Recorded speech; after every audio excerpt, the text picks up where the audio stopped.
Hello दोस्तों, welcome to my new bright study channel. तो आपका स्वागत है। तो मैं आपको आज बहुत ही महत्वपूर्ण अध्याय पढ़ाने जा रहा हूँ, कक्षा 10वीं का वास्तविक संख्याएं। अक्सर बच्चे गणित को बहुत कठिन मानते हैं, तो मैं आपको आज इसे बहुत कहानियों की तरह बहुत सरल ट्रिक्स में समझाऊंगा। आप इस चैप्टर को इस तरह अपने मन में बसा लेंगे कि आप किसी दूसरे बच्चे को भी बहुत अच्छे से समझा सकते हैं। तो हम आपको आज वास्तविक संख्याएं चैप्टर पढ़ाएंगे, इस एनसीईआरटी बुक का, कक्षा 10वीं का। और बहुत ही सरल तरीके से वास्तविक संख्या चैप्टर आपको हम पढ़ाएंगे और इसका बहुत बढ़िया परिचय पहले कराएंगे, क्योंकि हर एक चैप्टर का इंट्रोडक्शन आपको पता होना चाहिए। तो इसीलिए हम आपको बहुत अच्छे से पढ़ाएंगे और आप देखिएगा, बहुत अच्छे से पढ़िएगा बच्चों। ठीक है, तो अब हम अपनी इस वीडियो को शुरू करते हैं। तो पहले हम आपको 1.1 एक्सरसाइज करवाएंगे, जो कि हमारे किताब में दी होगी। तो हम पहले इस वास्तविक संख्या चैप्टर का आपको इंट्रोडक्शन कराएंगे। हर एक चीज़, एक एक चीज़ आपको इसके बारे में पहले हम बताएंगे। तो सुनिएगा, ध्यान से समझिएगा बच्चों। तो हम आपको बहुत अच्छी तरीके से इस चैप्टर का इंट्रोडक्शन कराएंगे। तो यहाँ से हम अपने वीडियो को शुरू करेंगे और बहुत ही अच्छे तरीके से आपको इसका इंट्रोडक्शन कराएंगे और बहुत ही बढ़िया तरीके से आपको समझना है। तो पहले हम चैप्टर का नाम डालेंगे, वास्तविक संख्याएं। आप भी अपनी कॉपी पे आपको भी डालना है। आप मेरे साथ ही लगाते रहिएगा और बहुत अच्छी तरीके से समझिएगा चैप्टर को, और हम आपको बहुत सरल शब्दों में पढ़ाएंगे। तो पहले हम इसका हेडिंग डालेंगे यहाँ पर, मुख्य परिचय। आपको सभी संख्या कौन कौन सी होती हैं उसके बारे में हम आपको आज इंट्रोडक्शन देंगे। तो पहली हमारी होती है प्राकृतिक संख्या। तो पहला नंबर हम डालेंगे। तो हम अब देखेंगे कि प्राकृतिक संख्या कौन होती है। तो पहले होती है प्राकृतिक संख्या। तो आपको यहाँ पर हेडिंग डालनी है, प्राकृतिक संख्या। प्राकृतिक संख्या हमारी जी 1 से शुरू होती है। 1, 2, 3 सभी हमारी प्राकृतिक संख्या ही होती है। अब होती है हमारी प्राकृतिक संख्या होती है, फिर पूर्ण संख्या होती है। अब आप लोग जानते होंगे कि पूर्ण संख्या का क्या होती है। अगर जो भी बच्चा नहीं जानता है उसको आज पता चल जाएगा और कभी नहीं भूलेगा। पूर्ण संख्या वो होती है जिनके आगे जीरो लगा होता है, जैसे 0, 1, 2। जिसके आगे जीरो लगा होगा वो सभी पूर्ण संख्या होंगी, और इसको आप भूलेंगे नहीं और बहुत ही अच्छी तरीके से आपको मैं पढ़ाऊँगा। तो आप बहुत ध्यान से पढ़िएगा और आपको कोई भी चीज़ मैं छोड़ूंगा नहीं इस चैप्टर में। हर एक चीज़ का आपको मैं वो पढ़ाते चलूँगा। तो आगे पूर्ण संख्या हो गई, फिर हमारी हो गई अपरिमेय संख्या। कौन हो गई? अपरिमेय संख्या। तो अब आप अपरिमेय संख्या के बारे में जानिए और बहुत ही अच्छी तरीके से समझिए। अपरिमेय संख्या होती है हमारी जिनको हम P/Q के रूप में नहीं लिख सकते। एक बार फिर आप मन में ही दोहराते रहिए, क्योंकि भूलना नहीं चाहिए, क्योंकि हाई स्कूल में बहुत ही घुमा के क्वेश्चन पूछता, तो आपको हर एक चीज़ पता होनी चाहिए। तो P/Q के रूप में नहीं लिख सकते, वो हमारी क्या होती हैं?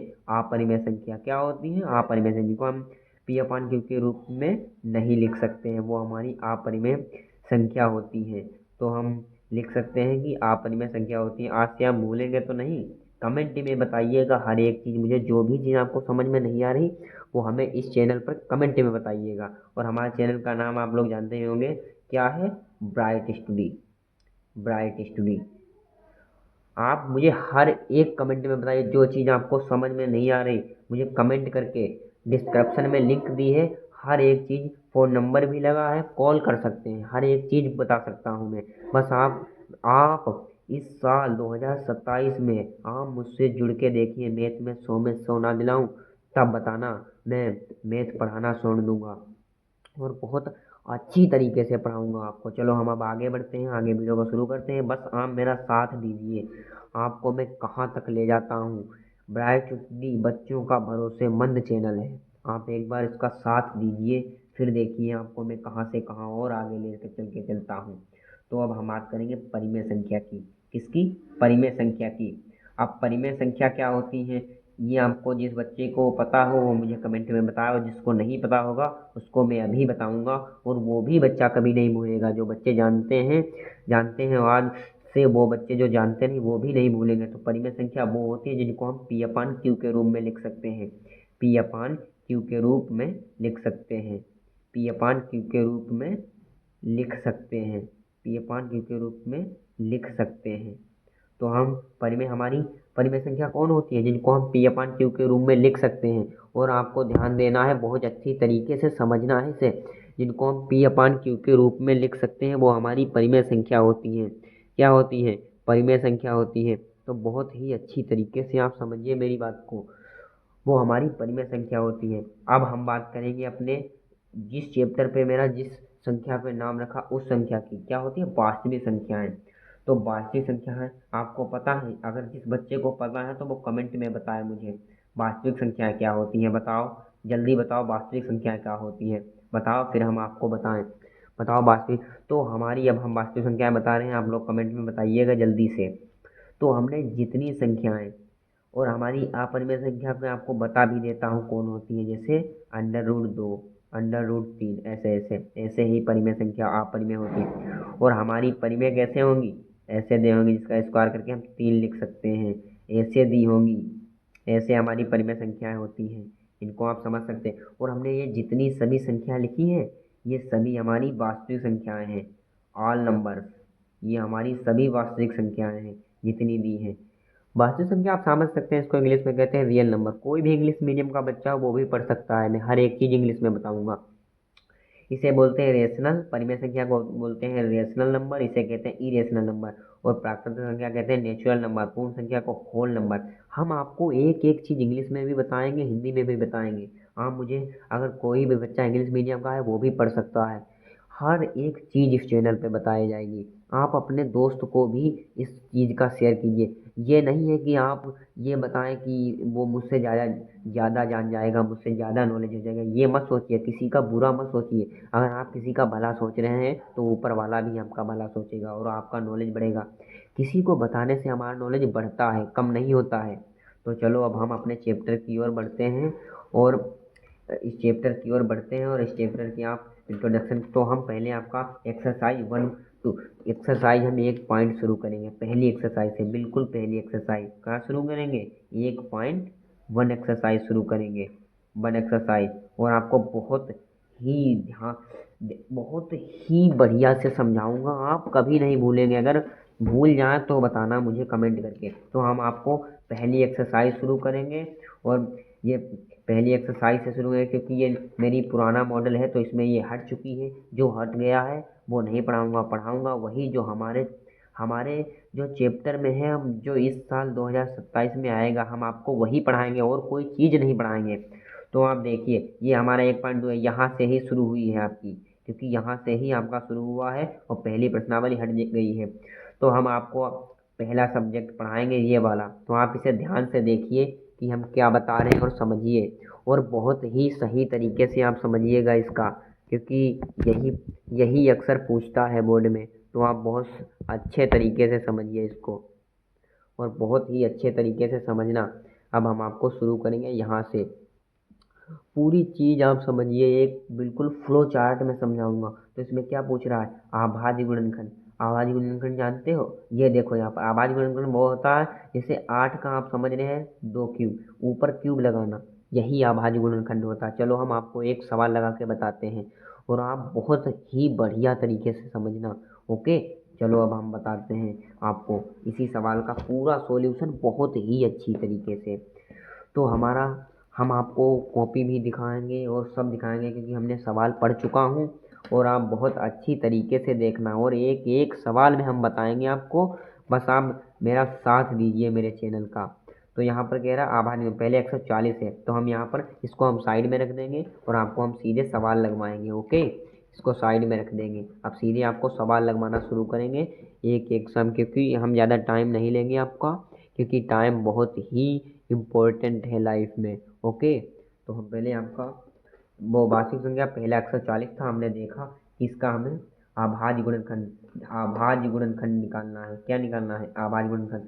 अब हम इसका गुणनखंड करेंगे। और गुणनखंड जिसको नहीं आता है वो भी याद से भूलेगा नहीं। एक एक चीज़ कवर करता चलूँगा, आपकी हर एक चीज़ इस चैप्टर में। मैथ इतनी मजबूत हो जाएगी इस चैप्टर को पढ़ के, आपका भी मन करेगा कि हाँ अब हम भी मैथ लेंगे। कुछ दिनों बाद इंटर की भी मैथ लॉन्चिंग होने जा रही है इस चैनल पर, और मैं इंटरमीडिएट की भी मैथ पढ़ाऊँगा इस पर। और आप अपने दोस्तों को शेयर कीजिए इस वीडियो की कि आज कुछ दिनों बाद हम आपको कुछ अच्छा सा देंगे, और आपको अभी नहीं बताएंगे, उसका आपको को हम सरप्राइज देंगे। तो आप अपने दोस्तों के लिए इसको अपने मोबाइल में सेव कर लीजिए, उसके पास शेयर कर दीजिए कि कुछ दिनों बाद इस पर इंटर की भी मैथ लॉन्चिंग होने जा रही है। चलो अब हम इसका गुणनखंड करेंगे। तो गुणनखंड पहले इसके अंत में जिस संख्या के अंत में 0, 2, 4, 6, 8 है उसको 2 से ही काटना है। तो पहले हम इसको 2 से, 2 सती 14 जीरो उतार लिया, क्योंकि इसका कोई वैल्यू नहीं है तो हम सीधे उतार लेंगे। फिर 2 से काटेंगे क्योंकि अंत में 0 है तो यहाँ पर हमने 0 लगाया है। फिर इसको हम काटेंगे। अब ये देखो 2 से कट नहीं सकता क्योंकि इसके लास्ट में 5 आ गया है, तो अब ये 5 से ही कटेगा। तो 5 तो पहले अब 7 आ गया, इसको कम। अब हमारे गुणनखंड क्या आ गए, 2 गुणे 2 गुणे 5 गुणे 7। अब इसको क्या कह रहा है, अभाज्य गुणनखंड में लिखना है। तो हम यहाँ पर लिखेंगे अभाज्य गुणनखंड। इसी तरीके से आपको लगाना हो, इसी तरीके से बोर्ड में लगा के आना है, क्योंकि मैं भी बोर्ड दे चुका हूँ, मैंने इसी तरीके से ही लगाया था, बहुत अच्छे मार्क भी आए थे। आपको भी अच्छे मार्क लाने हैं। तो यहाँ पर हमने दो बार है तो इसका हम ऊपर स्क्वायर लगा देंगे तो 2 बार हो गया। और ये 5 गुणे 7, क्योंकि ये सिंगल बार, देखो यही अभाज्य गुणनखंड है। इसी तरह ही हम अगले सवाल को करेंगे। अभाज्य गुणनखंड इसी को कहते हैं, अभाज्य गुणनखंड। चलो अब अगला देखते हैं। अगला क्या है, आप देख सकते हैं यहाँ पर अगला हमारा क्या है, यहाँ पर पूछ रहा है अगला। अगला देखिए, अगला आपको समझ में आ रहा होगा, क्या दिया है 196। तो इसी तरीके से आपको समझना है यहाँ पर। और ये 196 दिया है आपको। 196 देना मतलब ये बात नहीं है कि आप कर नहीं सकते, हर एक चीज़ हर एक बच्चा कर सकता है। ऐसा नहीं है कि कोई कर नहीं सकता, बस आपको ध्यान से पढ़ने की ज़रूरत होती है। अब हम 156 का निकालेंगे बहुत ही अच्छी तरीके से।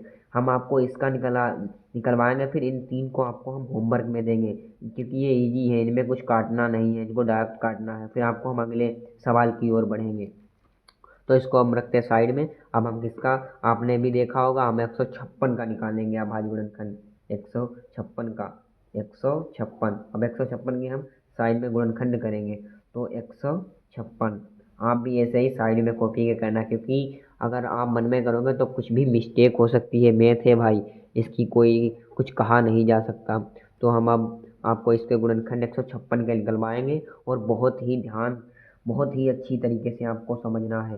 तो इसके पीछे 6 है, मैंने बताया था कि अगर 0, 2, 4, 6, 8 जिसके भी अंत में है उसको हम 2 से काटेंगे। तो 2 सती 14, 2 अठी 16, क्योंकि 1 बचा 16 हो गया। अब 2 3 6, 2 3 1 बचा, फिर 2 नाम 18। अब इसके अंत में 9 आ गया, यानी इसको जोड़ लेंगे। तीन तीन से कौन कौन संख्या कटेंगी उसकी मैं ट्रिक बता रहा हूँ। जो भी संख्या जितनी भी लंबी होगी उनको हम ऐड करेंगे, और अगर 9 3 12 यानी 3 से कट रही है, ऐड करने पर 3 से कट रही होगा तो समझ लो कि 3 से कटेगी। तो 3 एकम 3 और 3 3 9, 13 बचा। 13 तो भैया अभाज्य संख्या एक किसी से नहीं कर सकती, तो हम यहाँ पर 13 एकम 13 करेंगे। अब इसके हम यहाँ पर लिख लेंगे 2 गुणे 2 गुणे 3 गुणे 13। अब इसको हम अभाज्य गुणनखंड में लिखेंगे, क्योंकि जो सवाल पूछ रहा है उसकी पूरी एक एक शब्द तुम्हें लिखना है। इससे बहुत अच्छे नंबर मिलते हैं, क्योंकि अक्सर बच्चे ये लिखते नहीं है तो वो लगा कहते हैं कि मैं लगा सवाया था पर मेरे मार्क नहीं आए, इसीलिए उनके मार्क नहीं आते हैं। क्योंकि हर एक रूल को आपको अपनाना पड़ेगा, क्योंकि बोर्ड पेपर में देता है, बच्चे 15 मिनट पढ़ने के लिए मिलते हैं, पढ़ते नहीं हैं। ध्यान से पेपर को पढ़ो तब देखो। चलो अब हम आगे की ओर बढ़ते हैं। अब आपको ये करना है 2। अब यहाँ इनके लिए हम तीनों सवाल आपको होमवर्क में दे रहे हैं, और ये आप होमवर्क में कर लीजिएगा। और हम अगले सवाल की ओर बढ़ते हैं। पूर्णांकों के निम्नलिखित युग्मों के एचसीएफ और एलसीएम ज्ञात कीजिए तथा इसकी जांच कीजिए। कि इनका गुणनफल, इनके एचसीएफ और एलसीएम जो निकले उसके बराबर है कि नहीं, वो हमें सिद्ध करना है। चलो मेरा पहला सवाल क्या है, 26 और 91। और बहुत ध्यान तरीके से पढ़ना, अच्छी तरीके से, और अपने दोस्तों के पास भी शेयर करो, लाइक करो, और इस वीडियो को ज़्यादा से ज़्यादा सब्सक्राइब और लाइक करो। देखो भाई, मैं मेहनत करता हूँ और आपसे ही मेरी संस्था चलेगी, तो आप भी मेरी बात को समझिएगा। इसको लाइक और शेयर कम, सब्सक्राइब बहुत अपने दोस्तों के पास शेयर कीजिए, उनसे भी कीजिए, सब्सक्राइब करें, चैनल को लाइक भी करें, क्योंकि भाई आप ही लोग मेरी संस्था को चला सकते हैं और कोई नहीं। तो चलो हम अब इस सवाल को आगे बढ़ाते हैं। तो पहला हमारा 26 और 91 है, तो हम 26 और 91 का सवाल अपना लगाएंगे और आप लोग देखिए बहुत ही अच्छी तरीके से आपको बताएंगे, एक एक चीज़ आपको बताएंगे, आप भूलेंगे नहीं। तो हमारा पहला सवाल क्या था? हमारा पहला सवाल था 26 और 91। क्या था? 26 और 91। 26 और 91।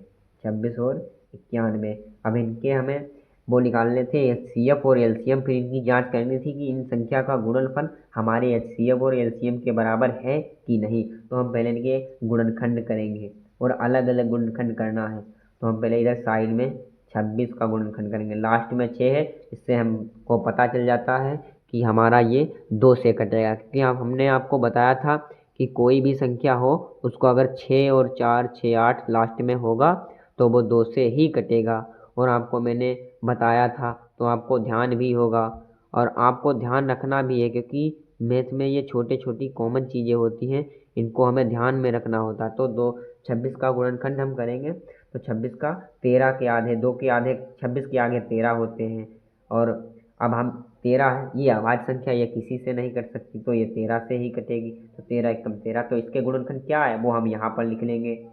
एक एक चीज़ समझाएंगे, बस आपको समझना है और इस चैनल पर बने रहिए। आपको देखो हम बहुत आगे ले जाएंगे मैथ में, तो आपको कोई भी पिछाड़ नहीं सकता। आप किसी चैनल के बच्चे से भिड़ जाइए, अगर कोई आपको पीछे कर दे या कह दे कि आपको नहीं आता, तब बताना।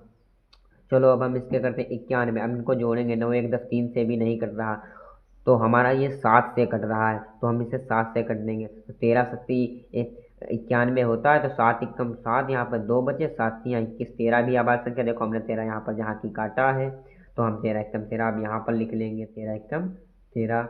अब यहाँ पर हम HCF देखेंगे, हमारा HCF क्या आता है। और हाँ, अब हम आपको समझाएंगे। आप अक्सर बच्चे HCF निकालने में गलती कर देते हैं, और हम आपको आज बताएंगे HCF आप कभी भूलेंगे नहीं, बहुत ध्यान से समझना। ये जो हमारा जिस HCF में जो हमें कॉमन मिलता है वो हमारा होता है। तो HCF में हमें 2 से, देखो 2 यहाँ है, यहाँ 2 नहीं है, 13 यहाँ है, 13 यहाँ, और 7 यहाँ है, 7 ऊपर नहीं, तो हमें 13 कॉमन मिल रहा है। तो हमारा HCF क्या होगा? 13। अगर कुछ भी कॉमन ना मिले तो हमारा HCF 1 होता है, हमेशा ध्यान रखना, कॉमन सी चीज़ें हैं। और LCM क्या होगा? बहुत अच्छी तरीके से समझिए, LCM क्या होगा। LCM वो होता है जो हमारे जोड़े मिल जाएं, जिनका हमें वो जोड़ा मिल जाए वो होंगे, और जो बचा उसका। तो हमें 13 का जोड़ा मिल रहा था, 13 हम लिख लेंगे। अब जिनका हमें जोड़ा नहीं मिल रहा उसको हम उतार लेंगे, तो 2 का भी नहीं मिल रहा, 7 का भी नहीं मिल रहा।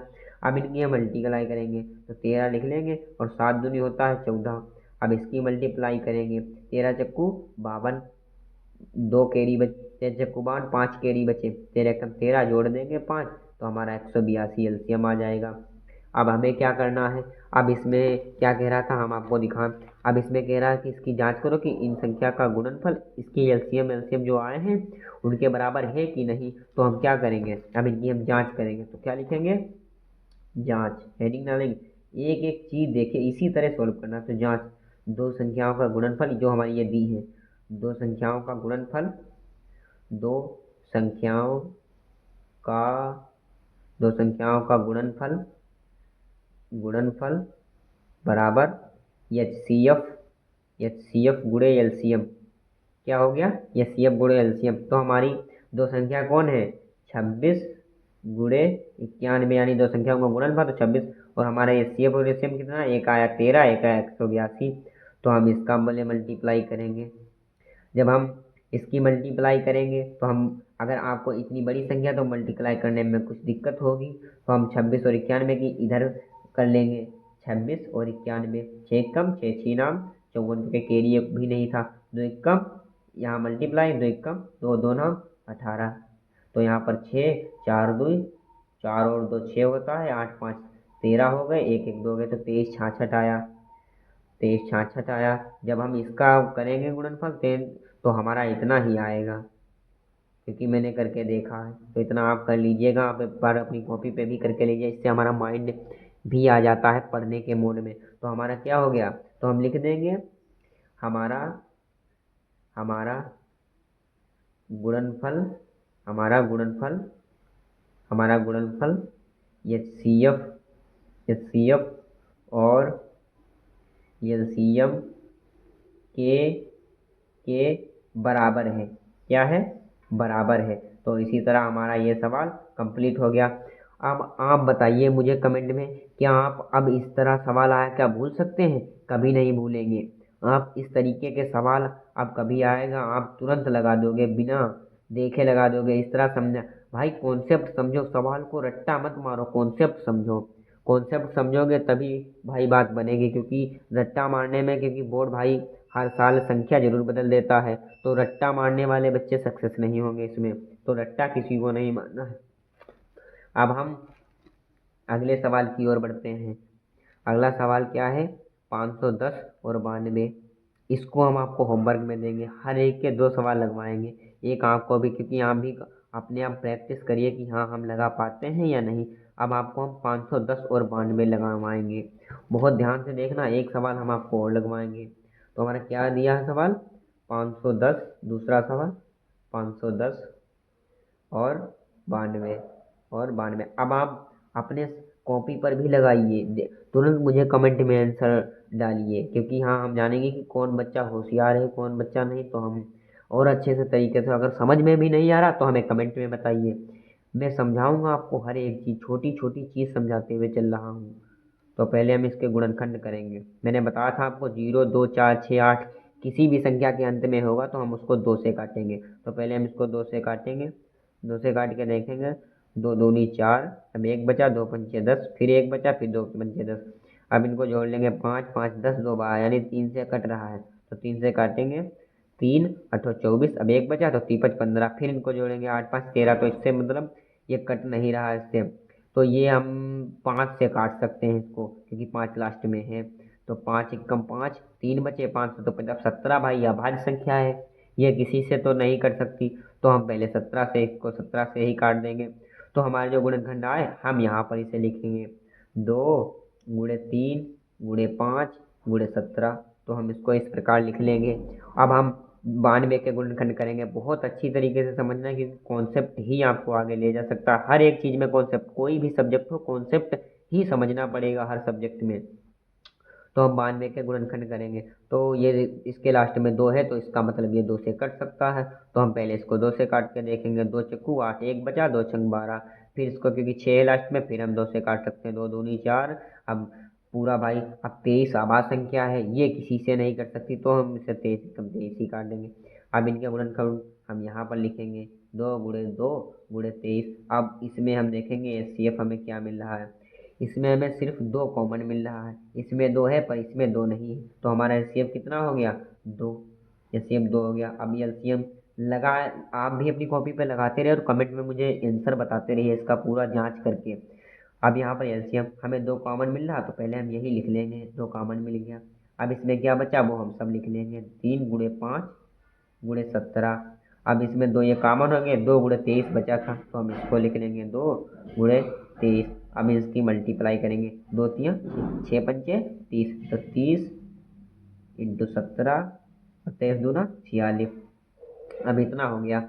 अब इनको हम इसको कर लेंगे, क्योंकि टुकड़ों टुकड़ों में गुणा मल्टीप्लाई करोगे तो गलती नहीं होगी। तो 17 का 0 से करेंगे, 0 17 तियाँ 51, यानी 500, 17 तियाँ 51, 510 आएगा।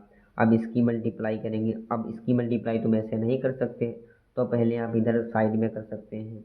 तो 510 लिखो और 46 लिखो, तो 0, इसकी 0, 6 एकम 6, 6 पंचे 30, ये भी 6 एकम 6 ही है। अब मल्टीप्लाई लगाए, 4 4 पंचे 20।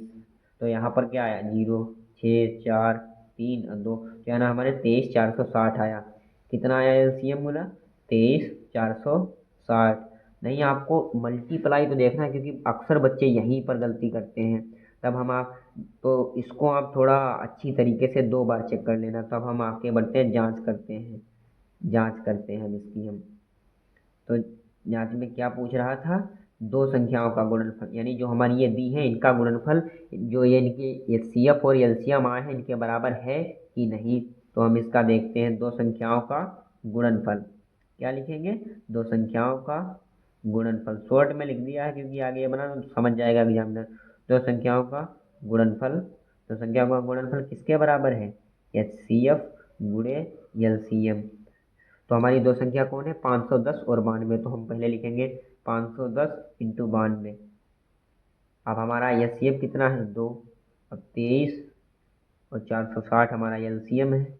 तो हमारा इसको पहले गुणा कर लो, 2 छंग 12, 2 चक्कू 8 है, 9, 2 तियाँ 6, 2 दूनी 4। तो हमारा इतना आया 4692। तो हमारा समझ जाओ इतना ही ये भी आएगा। तो मल्टीप्लाई आप करके ले लीजिए, इतना ही आएगा क्योंकि मैंने करके देखी है। तो 2 छंग 12, 2 चक्कू 8, 1 9, 2 तियाँ 6, 2 दूनी 4, इतना ही आएगा।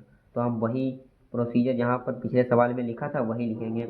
तो लिखेंगे कि गुणनफल हमारा गुणनफल इसी प्रकार आपको देखना है और बहुत अच्छे से समझना है।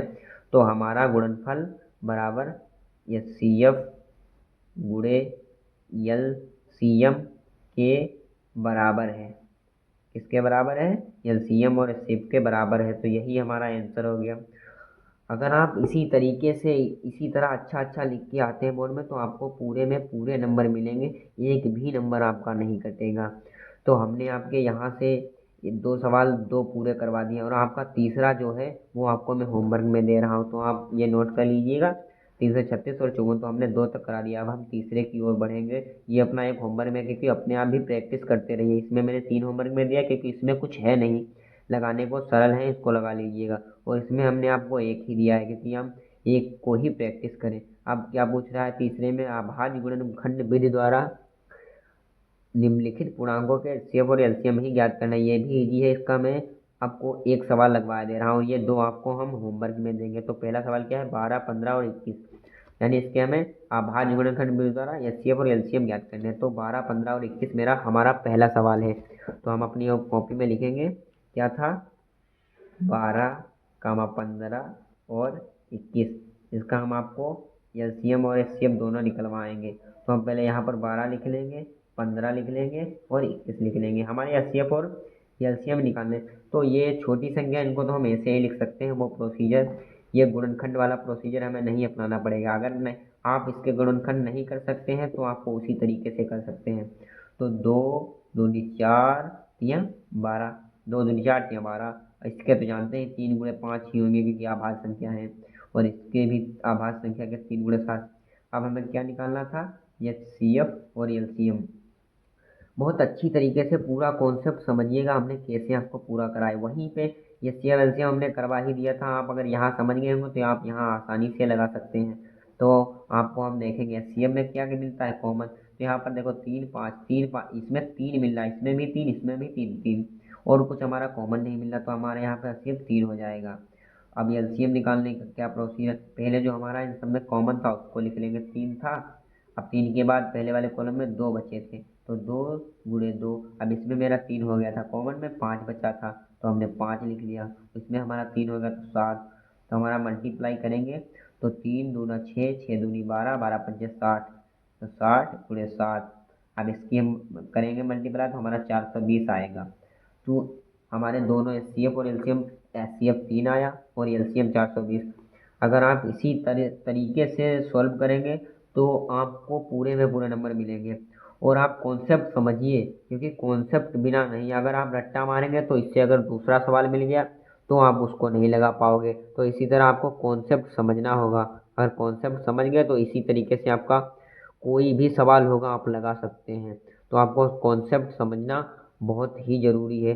तो हमारा अगला सवाल क्या है, तो हम उस अगले सवाल की ओर बढ़ते हैं।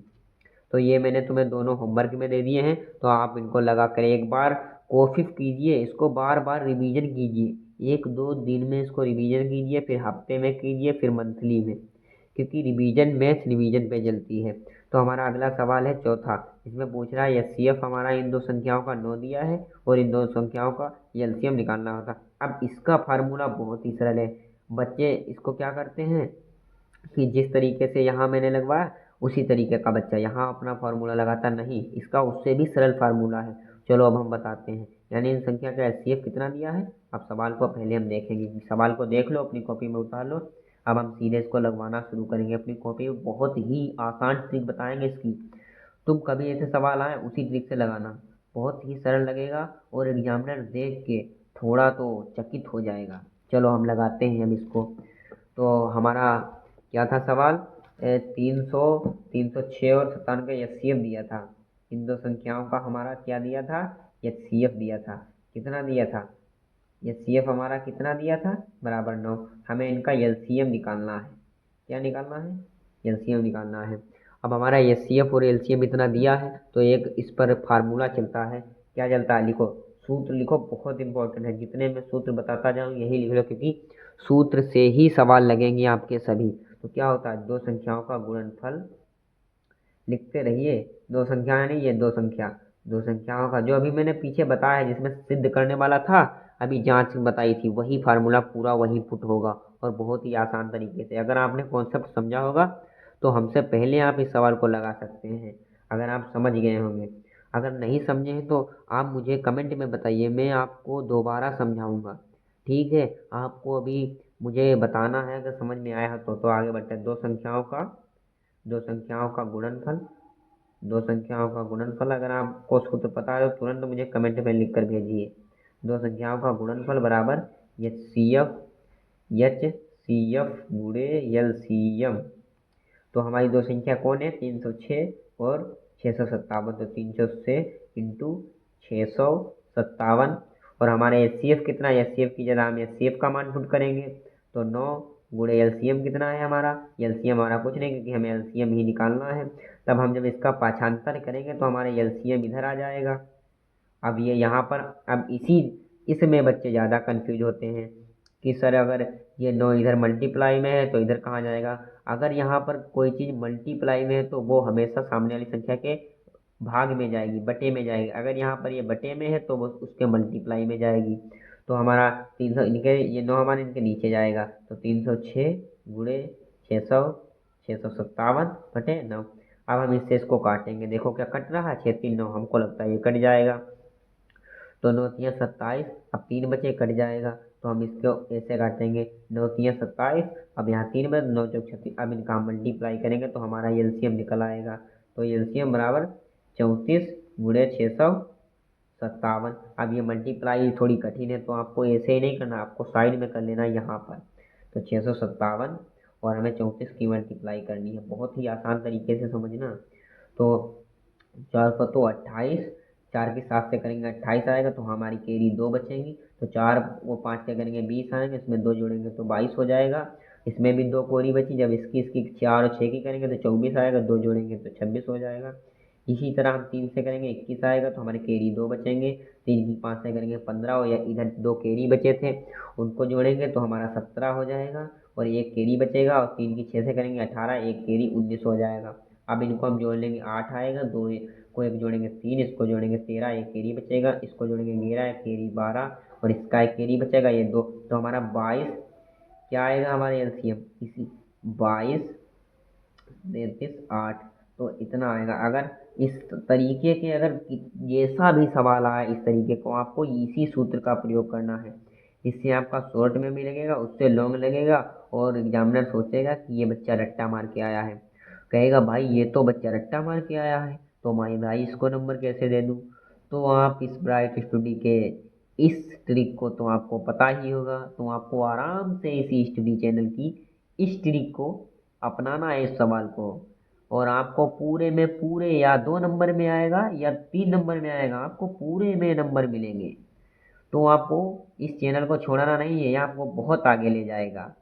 ध्यान रखना है भाई। अगर आपके कोई फ्रेंड हो भाई आपकी जिससे अच्छी दोस्ती होती हो तो उनको भी शेयर कीजिए, कहीं भाई ये देख ले, वरना तू भी कहेगा कि मैं सवाल लगा गया पर सर मुझे नंबर नहीं मिले। तो आपको इस ट्रिक का बहुत ही अच्छी तरीके से ध्यान रखना है भाई। तो चलो हम, अब हमारा कौन सा सवाल बचा है, तो आपको अब बचा है हमारा 5वां सवाल। क्या कह रहा है कि जांच कीजिए क्या किसी प्राकृतिक संख्या n के लिए संख्या 6 की पावर n 0 पर समाप्त हो सकती है। अक्सर बच्चे इसे बहुत कठिन समझते हैं, पर नहीं, ये तो उससे भी, इन सवालों से भी ज़्यादा सरल है। भाई चलो हम इसको बहुत ही शॉर्ट तरीके में, ट्रिक के साथ, इतना कॉन्सेप्ट इतना अच्छा समझाऊंगा कि आप इसको कभी नहीं भूलेंगे। आपका ये सबसे फेवरेट सवाल बन जाएगा। बस आप ध्यान देते रहें। देखिए अब बताओ, मैं लगवाऊँ आपको? तो 6 अब आपको देख चुके होंगे, आपके भी किताब होगी, देखते रहिए और सीधे हम सवाल लगवाएंगे, इसका सॉल्यूशन दिखाएंगे। तो क्या था सवाल कि क्या क्या था कि क्या संख्या, तो हम क्या लिखेंगे कि हम लिखेंगे कि संख्या, जैसा मैं लिख रहा हूँ टोटल, आपको बोर्ड में इसी तरह लिखना है कि संख्या 6 की पावर n का अभाज्य अभाज्य गुणनखंड, जिस तरीके से बता रहा हूँ इसी तरीके से लिखना भाई। 6 की पावर n का अभाज्य गुणनखंड 2 गुणे 3 का पावर n, अगर हम 6 के गुणनखंड करेंगे तो 2 गुणे 3 बनेंगे। n n है जो कि जो कि जो कि इसे जो कि इसे 0 पर, जैसा बता रहा हूँ ऐसा ध्यान रखना, जो कि इसे 0 पर समाप्त समाप्त होने के लिए, जो बता रहा हूँ भाई वही देखना, होने के लिए, समाप्त होने के लिए इसके इसके गुणनखंड में, जिस तरीके से बता रहा हूँ इसी तरीके से लिखना। ठीक है, बहुत ध्यान रखना इस चीज़ को, कॉन्सेप्ट समझो। मैं इसको समझा रहा हूँ कि ये नहीं आपको रट्टा लगवा रहा हूँ मैंने आपको। तो हम जो लिख रहे हैं उसको सिर्फ ध्यान से सुनो आपको, क्योंकि आपको जानते हैं सुनने से 80% समझ में आता है और देखने से 20%। तो आप इसको देखने के साथ साथ सुनिए और अपनी कॉपी में लिखिए, क्योंकि आपकी शॉर्ट टर्म मेमोरी में सेट हो जाएगा। ये माइंड अपनी इसको शॉर्ट टर्म मेमोरी में लगा लेगा, और आप जब इसे याद करोगे तो आपका माइंड इसके रिकॉल कर देगा, आपको पूरी पूरी जानकारी इसके माइंड में सेट हो जाएगी। तो इसके गुणनखंड 0 पर समाप्त होने के लिए इसके गुणनखंड में 5 5 आना चाहिए, 5 आना चाहिए। इसको बच्चे अलग अलग तरीके से लगाते हैं, जिसको जैसा कॉन्सेप्ट समझा होगा उसी तरीके से बच्चा लगाएगा और पूरे नंबर मिलेंगे। और मैं इस तरीके से लगवा रहा, अगर आपने इस तरीके से लगवाया तो आपको कोई इसमें डर नहीं होना चाहिए कि मुझे क्या 2 नंबर मिलेंगे, ऐसा नहीं सोचना होगा। तो आप बस ध्यान से सुनिए। 5 आना चाहिए, तो हमारे गुणनखंड में भैया 5 आना चाहिए, तो यह कैसे समाप्त हो जाएगा? तो 5 आना चाहिए, तो क्या लिखेंगे? तो यह संख्या तो यह संख्या तो यह तो यह संख्या 6 की पावर n 0 अंक पर, जो बता रहा हूँ बिल्कुल लिखना, 0 अंक पर कभी नहीं समाप्त हो सकती, कभी नहीं समाप्त, एक एक चीज़ समझिए, समाप्त हो सकती है। तो इसी तरीके से समझिए आप, क्योंकि हमारी छः की 0 अंक पर कभी नहीं समाप्त हो सकती। क्या लिख देंगे यहाँ पर? प्रूव्ड। क्या लिख देंगे? प्रूव्ड। यही हमारा आंसर है। तो हम अब अगले सवाल की ओर बढ़ते हैं। तो हमारा अगला सवाल क्या है? 6 व्याख्या कीजिए कि 7 गुणे 13 प्लस 13 ये हमारी भाज्य संख्याएं क्यों हैं। तो हम पहले इसमें क्या करेंगे, 13 को कॉमन लेंगे, तो हम 13 को कॉमन लेंगे तो 7 11, इसकी जगह 1 1 बचेगा, और इसमें हम 5 को कॉमन लेंगे तो हम लिख देंगे, क्योंकि यह संख्या प्राकृत संख्या है जो कि 2 से भाज्य है, इसलिए ये 2 से भाज्य है। इधर पूछ रहा है कि यह संख्या भाज्य क्यों है, तो लिख देना क्योंकि यह एक प्राकृतिक संख्या है जिसके अंत में 0 2 4 6 8 आता है, जो 2 से भाज्य है। इस तरीके से अब आपको लिखना है, किसी खेल के मैदान के चारों ओर एक वृत्ताकार पथ है, इस मैदान का एक चक्कर लगाने में सोनिया को 18 मिनट लगते हैं, जब किसी मैदान का एक चक्कर लगाने में रवि को 12 मिनट लगते हैं। तो मान लीजिए वे दोनों एक ही स्थान से और एक ही समय चलना और एक ही दिशा में चलना प्रारंभ करते हैं, तो यह पुनः कितने समय बाद मिलेंगे। और एक बात यहाँ पर मैं समझा देता हूँ, तो आप किसी भी सवाल कोई भी इस तरीके से घुमा फिरा के बोर्ड देगा तो आप लगा सकते हैं। अगर किसी में भी बात यह आ जाए मिलने की, बार बार मिलने की बात आ जाए, उसमें हम हमेशा एलसीएम निकालते हैं। तो आप आसानी से 18 और 12 का एलसीएम निकाल लेंगे, और जो एलसीएम आएगा वही इसका समय होगा कि इतने समय बाद ये मिलेंगे। इसका आंसर मैं बताया दे रहा हूँ, ये दोनों 36 मिनट बाद मिलेंगे। इनका एलसीएम जब निकालोगे तो 36 मिनट आएगा। तो आप लिख सकते हैं, अतः ये दोनों 36 मिनट बाद पुनः प्रारंभिक स्थान पर मिलेंगे जहाँ से इन्होंने दौड़ना स्टार्ट किया था। तो मैंने एलसीएम और एलसीएम निकालना आपको पहले ही बता दिया, तो आपको इसमें एलसीएम निकालना है। तो आप पीछे से देखकर रिवाइज कर इसका निकाल देंगे तो आप बहुत आसानी से। तो आप लोग बताइए कि आपको ये पूरी एक्सरसाइज कैसे समझ में आई। अगर अच्छी लगी तो मेरे वीडियो को सब्सक्राइब करें और अपने दोस्तों के पास ज़्यादा से ज़्यादा शेयर करें, और हमारे साथ ऐसे ही बने रहिए। अगर कोई दिक्कत हो तो मुझे कमेंट में या मेरे डिस्क्रिप्शन में पड़ा है आईडी नंबर, फ़ोन नंबर, उस पर मुझे कॉल कर सकते हैं। और मेरे वीडियो को सब्सक्राइब करें, हम आपके लिए ऐसे ही न्यू न्यू वीडियोज लाते रहेंगे। Thank you, that's all.